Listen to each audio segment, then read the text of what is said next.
అందరికీ నమస్తే. Welcome to MLR news Telugu. నేను మీ కొత్తూరు రమేష్. అయితే తీన్మార్ మల్లన్న గురించి మనం మాట్లాడుతూ ఉన్నాం. గత 2-3 రోజులుగా సోషల్ మీడియాలో కొంతమంది జర్నలిస్టులు ఆయన పైన పనిగట్టుకొని మరి ఆయనని తప్పుగా చూపించే ప్రయత్నం చేస్తూ ఉన్నారు.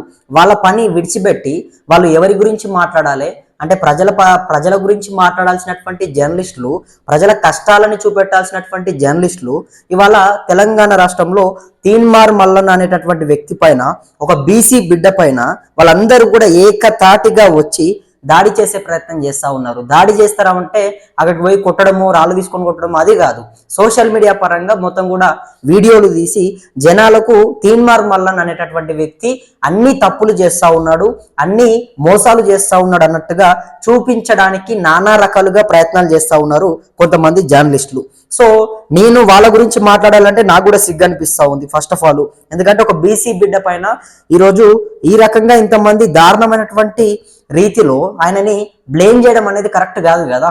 ఒక వ్యక్తి తెలంగాణ రాష్ట్రంలో ఉద్యమం జరిగినప్పుడు రాష్ట్ర సాధన కోసం అప్పట్లో కేసీఆర్ గారు, నేను మొన్న కూడా చెప్పిన, అప్పట్లో కేసీఆర్ గారు ముందుండి కాస్త కీలక పాత్ర పోషించినప్పుడు మన రాష్ట్రం మనకు కావాలి కాబట్టి అందరూ ఉద్యమంలో పాల్గొంటే కొన్ని వందల మంది అప్పట్లో ప్రాణత్యాగం చేసుకున్నారు, ఆత్మ బలిదానం చేసుకున్నారు. సో మరి వాళ్ళందరి కారణానికి ఎవరు కారణము అంటే కేసీఆర్ అని చెప్పేసి ఏమన్నా అంటారా మీరు?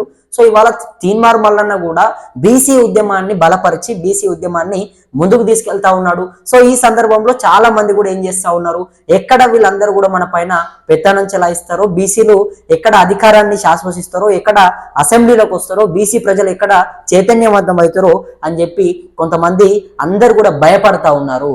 సో నేను ఇవాళ బీసీ ప్రజలందరికీ కూడా ఒకటే చెప్పదలుచుకున్నా, మీరందరూ కూడా ఎప్పుడైతే మీరంతా చైతన్యవంతం అవుతారో, ఎప్పుడైతే మనం అందరం కూడా తీన్మార్ మల్లన్న ఇవాళ ముందుకు వచ్చిండు, సో ఒక వ్యక్తి వచ్చినప్పుడు ఆయనకు మనం సపోర్ట్ చేయాలి. సపోర్ట్ చేస్తేనే ఖచ్చితంగా మనకు రావాల్సినటువంటి వాటా, మనకు కావాల్సినటువంటి హక్కులు అన్ని కూడా మనకు వస్తాయి. సో మరి వాటి గురించి ఇన్ని రోజులు మనల్ని ఎవ్వరు కూడా చైతన్యవంతం చేయలేరు, ఎవ్వరు కూడా మనకు చెప్పలేదు. వాంది వాడు చూసుకున్నాడు, వాంది వాడు తిన్నాడు, వాని కుటుంబాన్ని వాడు చూసుకున్నాడు తప్ప మన బీసీ ప్రజల గురించి ఎవడు కూడా ఆలోచన చేయలేదు, ఎక్కడ కూడా మాట్లాడలేదు. తీన్మార్ మల్లన్న కంటే ముందు కూడా కొంతమంది మాట్లాడారు, కొంతమంది చేస్తున్నారు ఉద్యమం ఇప్పటికి కూడా. సో వాళ్ళ గురించి నేను మాట్లాడట్లేదు. కానీ కొంతమంది మన పార్టీలో ఉండి బీసీ ద్రోహులు బీసీలుగా ఉండి కూడా మనల్ని ఎక్కడా చైతన్యవంతం చేయలేదు, బీసీ ప్రజల గురించి ఏమాత్రం ఆలోచన చేయలేదు, బీసీ బిడ్డల గురించి ఎక్కడా కూడా ప్రశ్నించలేదు. సో ఇవన్నీ మనం మాట్లాడుకునే ప్రయత్నం చేద్దాం, అన్ని కూడా మాట్లాడతా, వివరించే ప్రయత్నం కూడా మీకు చేస్తా.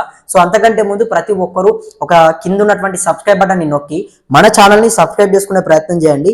అదే విధంగా వీడియోని షేర్ చేయండి. ఇవాళ తీన్మార్ మల్లన్న పైన నిజంగా ఒక బీసీ బిడ్డ పైన, తీన్మార్ మల్లన్న పైనే కాదు ఒక బీసీ బిడ్డ పైన ఇవాళ వీళ్ళందరూ కూడా ఏకతాటిగా చాలా మంది కలిసి దాడి చేసే ప్రయత్నం చేస్తా ఉన్నారు. అయితే మొన్న ఓయూలో జరిగింది. మొన్న ఓయూలో ఒక స్వామి అక్కడికి పోయి వీడియో తీసే ప్రయత్నం చేసిండు, అక్కడ పూర్తి స్థాయిలో కూడా కవర్ చేసే ప్రయత్నం చేసిండు. కవరేజ్ చేస్తున్నటువంటి సందర్భంలో ఒక పోలీసు వ్యక్తి ఆ అయ్యప్ప స్వామి, ఆయన మాలలో ఉన్నాడు, అయ్యప్ప మాలలో ఉన్నాడు. సో ఆ వ్యక్తిని పట్టుకొని గల్లా బట్టి బయటకు గుంజిండు, గల్లా పట్టుకొని గుంజుకుంటూ పోయిండు, ఇట్లా దొబ్బేసిండు, మీడియా మైకులు మొత్తం కూడా ఇరగొట్టే ప్రయత్నం చేసిండు. సో అంత జరిగినప్పుడు ఈ జర్నలిస్టులు వీళ్ళందరూ కూడా సోకాల్డ్ మేము జర్నలిస్టం అని చెప్పేసి రోజు పొద్దుగాల లేసి నుంచి రాత్రి వరకు ఇట్లా డబ్బా టక్క టక్క టక్క టక్క కొట్టుకుంటున్నటువంటి వ్యక్తులు ఎక్కడ కూడా రాలేదు. ఓయూలో ఒక స్వామి అయితే అక్కడికి పోయిండు, ఓయూలో ముఖ్యమంత్రి రేవంత్ రెడ్డి వస్తే అక్కడికి పోయి కవరేజ్ చేస్తున్నటువంటి సందర్భంలో ఆ స్వామి పైన ఒక పోలీసు అధికారి ఆయనకు ఉన్నటువంటి పదవిని చూసుకొని, ఆయనకు ఉన్నటువంటి ఏదైతే ఆ పొజిషన్ చూసుకొని ఆ అయ్యప్ప స్వామి మాలలో ఉన్నటువంటి వ్యక్తిని గుంజిండు మొత్తం కూడా. ఆయన మైకు బట్టి మాట్లాడుతుంటే మైకుని ఇట్లా వంచేస్తా ఉన్నాడు పోలీసు అధికారి. సో అప్పుడు ఎక్కడ రాలేరు ఇలా జర్నలిస్టులు అందరికీ ఏది గుర్తు రాలేదు, అంటే అప్పుడు మాత్రం ఏం మాట్లాడలేరు. కానీ వాళ్ళ తీన్మార్ మల్లన్న గురించి, ఇవాళ తీన్మార్ మల్లన్న గురించి మనం మాట్లాడితే హైలైట్ అవుతాము, తీన్మార్ మల్లన్న థంబ్నెయిల్ పెడితే మనం హైలైట్ అవుతాము, మన వీడియోలు పోతాయి. తీన్మార్ మల్లన్న పేరు చెప్పుకొని ఆయన పైన ఒక కుట్ర చేస్తే మనకు 10 మంది 10 రూపాయలు ఇస్తారు కావచ్చు. అంటే ఏమనుకుంటా ఉన్నారు ఇంతకు మీరు అందరూ? అంటే తీన్మార్ మల్లన్న నిజంగానే ఆయన బీసీల కోసం పోరాటం చేస్తూ ఉన్నాడు. దాంట్లో వీలైతే మీరు ఆయన వెనుక నడిచే ప్రయత్నం చేయండి, ఆయన అడుగు వేసే ప్రయత్నం చేయండి. కానీ ఇవాళ మీరు ఆయనని ప్రతిరోజు కూడా పొద్దుగాల నుంచి రాత్రి వరకు ఏదో రకంగా ఆయన పైన కుట్రలు చేయడం అనేది కరెక్టా? ఒకసారి ఆలోచన చేసుకోండి. మనం చేయాల్సినటువంటి పని ఏంది? మనం ప్రజల గురించి మాట్లాడాలి, ప్రజల కష్టాల గురించి మాట్లాడాలి. సో ఇది పక్కన పెట్టి, ప్రజల కష్టాలను పక్కన పెట్టి, ఇన్ని రోజులు శాటిలైట్ మీడియా అనుకున్నాం, ఇన్ని రోజులు మెయిన్ స్ట్రీమ్ మీడియా మాత్రమే ప్రజల గురించి మాట్లాడట్లేదు. ప్రజలందరికీ కూడా అండగా చాలా యూట్యూబ్ ఛానల్స్ ఉన్నాయి, న్యూస్ ఛానల్స్ ఉన్నాయి. సో ఇవన్నీ కూడా డిజిటల్ మీడియాలు ఉన్నాయి కదా ప్రజలకు అనుకున్నాం. కానీ ఇవాళ మీరు కూడా వాళ్ళ లోపలనే కలిసిపోతే గుంపులో మేస్త్రి అన్నట్టు అవుతుంది కథ. ఒక గొర్రె దుంకిందని దాని వెంబడి అన్ని గొర్రెలు దుంకితే పద్ధతి కాదు అది. సో ఆలోచన చేసుకోండి, మన గురించి మనం ఏం మాట్లాడుతూ ఉన్నాము, మనం ఎవరి గురించి మాట్లాడుతూ ఉన్నాము, అసలు మనం ఏం మాట్లాడాలి? ప్రజల గురించి మాట్లాడాలి, ప్రజల కష్టాల గురించి మాట్లాడాలి. తెలంగాణ రాష్ట్రంలో మీరు మాట్లాడాలంటే ఇవాళ అనేకమైనటువంటి అంశాలు ఉన్నాయి. రైతు భరోసా డబ్బులు రాలేదు, తర్వాత మహిళలకు 2000 రాలేదు, పింఛన్లు పెంపు కాలేదు, తర్వాత రకరకాల హామీలు ఉన్నాయి. 1 కాదు 2 కాదు, తులం బంగారం కానీ, మహిళలకు స్కూటీలు కానీ, లేదంటే నిరుద్యోగ భృతి కానీ, అన్ని ఉన్నాయి కదా. మరి మీరు అవన్నిటిపైన మాట్లాడకుండా తీన్మార్ మల్లన్న పొద్దుగాల లేస్తే తీన్మార్ మల్లన్న, రాత్రి అయితే తీన్మార్ మల్లన్న, ఎందుకు అంతా ఆయన పేరు తీస్తా ఉన్నారు? ఒక బీసీ బిడ్డ పైన ఎందుకు ఈ రకంగా కుట్ర చేస్తా ఉన్నారు? బీసీలందరం కూడా తీన్మార్ మల్లన్నకు మేము మద్దతు ఇస్తా ఉన్నాము. నేను ఇక్కడ నుంచి చెప్తా ఉన్నాను కదా, తీన్మార్ మల్లన్న వెనుక మేమందరం కూడా నడిచే ప్రయత్నం చేస్తాం. ఎందుకంటే మన కోసం ముందుకు వచ్చింది కదా, మన కోసం ముందుకు వచ్చి ఎవడన్నా వస్తా ఉన్నాడా, ఎవడన్నా మాట్లాడుతూ ఉన్నాడా, ఎక్కడన్నా బీసీలందరినీ కూడా బలపరుస్తా ఉన్నాడా, మన బలాన్ని చూపించే ప్రయత్నం చేస్తా ఉన్నాడా? ప్రజలారా ఒకసారి ఆలోచన చేయండి. మన బలం చాలా పెద్దది, మన బలగం చాలా పెద్దది మనది. సో మనం ఎక్కడ ముందుకు పోతామో, ఎక్కడ మనం అధికారాన్ని అనుభవిస్తామో, ఎక్కడ మనం పదవులు అనుభవిస్తామో, మన హక్కులు మన వాటా మనకు వస్తే వీళ్ళందరూ పోయి ఒక మూలకు పడతారు కొడుకులు. సో ఇవాళ మన అందరినీ కూడా ఏలుతున్నటువంటి వాళ్ళు, మన అందరినీ కూడా శాశ్వతిస్తున్నటువంటి వాళ్ళు మనకంటే చాలా తక్కువగా ఉన్నారు జనాభాలో. సో మనమే ఎక్కువ ఉన్నాం. సో మనం ఎక్కువ ఉన్నాం కానీ మనోళ్ళు మాత్రం అసెంబ్లీలో తక్కువ ఉన్నారు. మనోళ్ళు అసెంబ్లీలో పోవద్దట, మనోళ్ళు ఎక్కడికి పోవద్దట, మనకు వాటా ఇవ్వరట. అంటే మన జనాభానేమో ఇంత ఉంటది, మనకి ఇచ్చేదేమో గింతనా.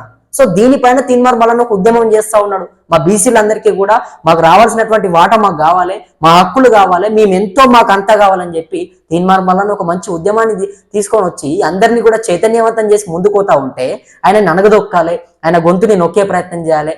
వీళ్ళని మళ్ళీ ఇటువంటి వ్యక్తులు ఎవరు తెరపైకి వచ్చినా కూడా ఆ నొక్కుడు అంటే మళ్ళీ ఏం మాట్లాడకుండా చేయాలి.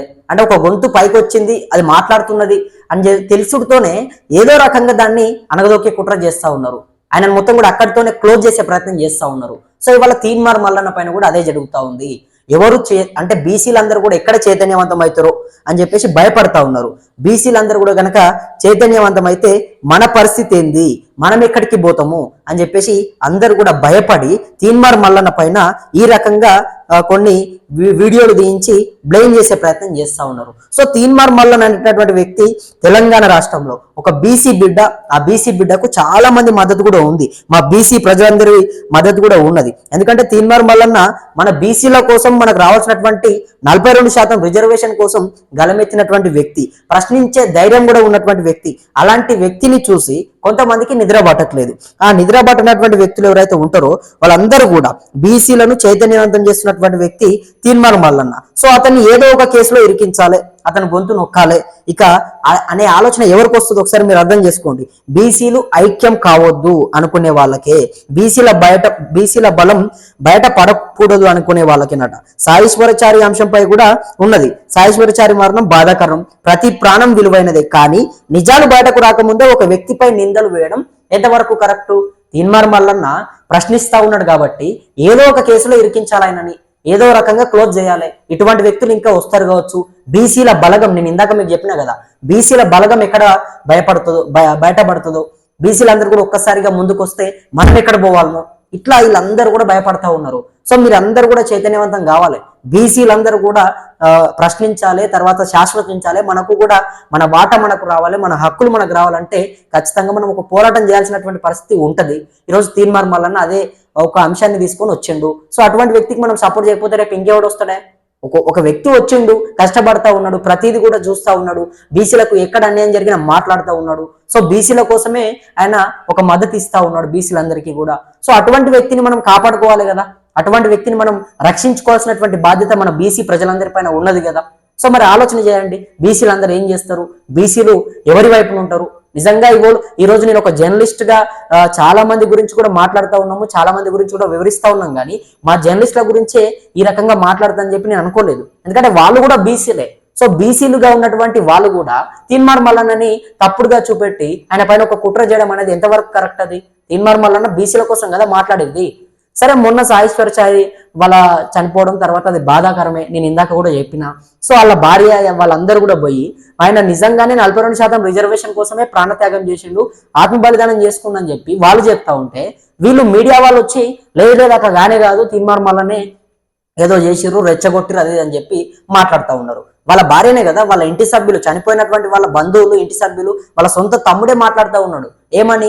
మా అన్న 42% రిజర్వేషన్ కోసమే ఆత్మ బలిదానం చేసుకుండు, బీసీలకు రావాల్సినటువంటి హక్కుల కోసమే ఆత్మ బలిదానం చేసుకుండు అని చెప్పి వాళ్ళ తమ్ముడు మాట్లాడుతూ ఉన్నాడు. ఆ చనిపోయినటువంటి వ్యక్తి భార్య మాట్లాడుతూ ఉంది. సో మరి అవన్నీ మాట్లాడుతూ ఉంటే మీరెందుకు ఈ రకంగా రెచ్చిపోతా ఉన్నారు? తీన్మార్ మల్లన్న గురించి ఎందుకు పనిగట్టుకొని మరి తప్పుడుగా చూపెడతా ఉన్నారు?